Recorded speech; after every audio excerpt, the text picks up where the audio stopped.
Today we're going to be getting rid of scratches on your paint without using any power tools.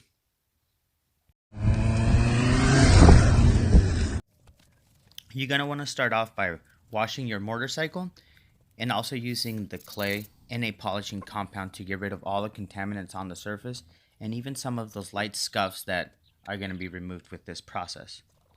So I'm trying to get rid of these scratches here, and those scratches there, not sure if it's going to focus on it.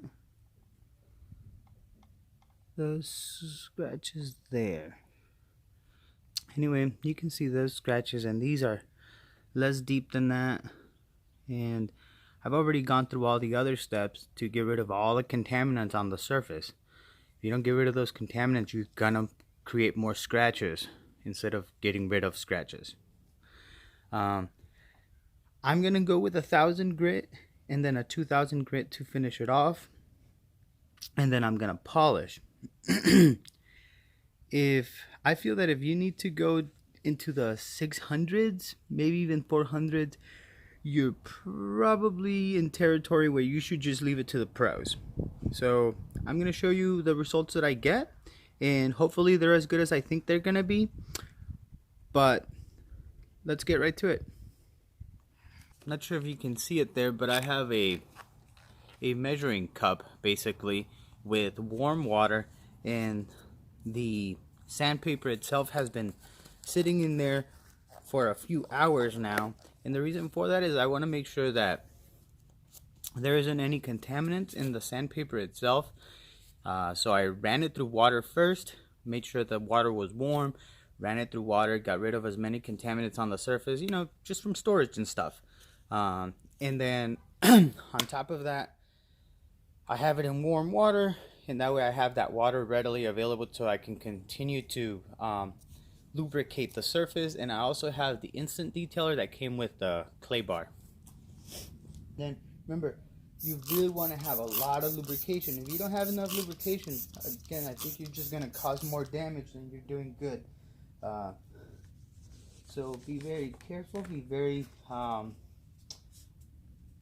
cognizant of what you're doing. Don't apply too much pressure, just very, very light pressure. If you're needing to apply too much pressure, again, I think you're going to be in leaving it to the professionals territory. And at that point, you might end up needing paint, or you might cause what's known as, you might burn the paint, as they call it. I was gonna say burn in, but that's for TVs. Anyway, you might burn the paint, and burning the paint is basically where you overheat the paint, and then you cause it to discolor. That the scratches are pretty much gone. That streaking there, I think, is mostly from the way it's drying. It hasn't dried completely, and as you can see, some of those streaks are going away as the water completely evaporates from the surface. But I feel like the scratches have pretty much gone, and once I polish it up with that 2,000 grit and then polish it up with a liquid compound, I think those are going to be pretty much gone. It does have like a metallic finish, so some of those dots you see are not imperfections, they're actually the metallic finish coming through. And before, I don't think you were able to really see that. You might have, can't quite tell, but a lot of these scratches were removed. They weren't removed 100%. That scratch was really deep, but a lot of this did go away. And here's a few scratches that I did not use the sandpaper at all. So what I'm gonna do now is, as you can see, this is even after all the cleaning, all the stuff, and even applying wax. These did not go away. So what I'm gonna do now is I'm gonna take care of these as well.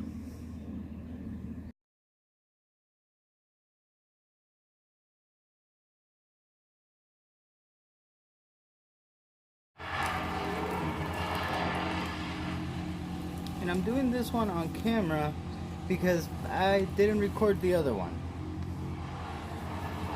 And this is a really cool way of making sure that you have a lot of moisture in here. Just squeeze the microfiber towel as you're, using your sandpaper to make sure that everything stays lubricated.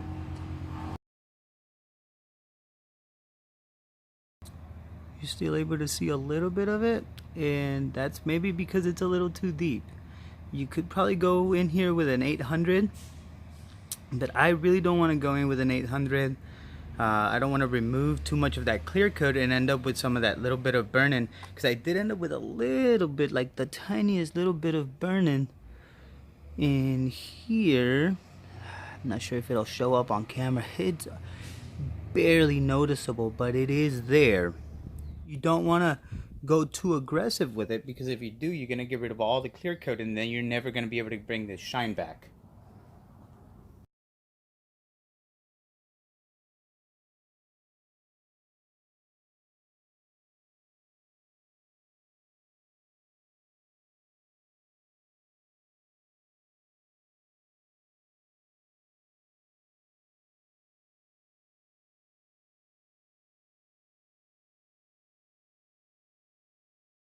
And again, it's not a perfect finish, and that's because I did it by hand.